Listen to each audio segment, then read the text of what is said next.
বাংলাদেশকে বদলাই বিশ্বকে বদলাই এই প্রতিপাদ্যকে সামনে রেখে ভোলা বোরহানউদ্দিন উপজেলার কুতুবা ইউনিয়নের নতুন বাংলাদেশ গড়ার লক্ষ্যে ৩০ ডিসেম্বর ২০২৪ থেকে ১৯ ফেব্রুয়ারি ২০২৫ পর্যন্ত তারুণ্যের উৎসব ২০২৫ উদযাপন উপলক্ষে আলোচনা সভা অনুষ্ঠিত হয়েছে। বৃহস্পতিবার বেলা ১২টায় বোরহানউদ্দিন উপজেলার কুতুবা ইউনিয়ন পরিষদ হলরুমে এ সভা অনুষ্ঠিত হয়। কুতুবা ইউনিয়ন পরিষদ চেয়ারম্যান নাজমুল আহসান জুবায়েদ মিয়ার সভাপতিত্বে প্রধান অতিথি হিসেবে উপস্থিত ছিলেন বোরহানউদ্দিন উপজেলা নির্বাহী অফিসার ও উপজেলা পরিষদ প্রশাসক মোহাম্মদ রায়হানুজ্জামান।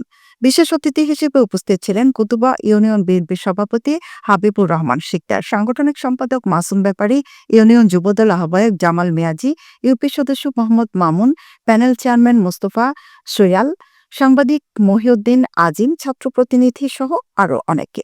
এ সময় প্রধান অতিথি কুতুবা ইউনিয়ন পরিষদের সামনে অসহায় পরিষদের মাঝে কম্বল বিতরণ করেন।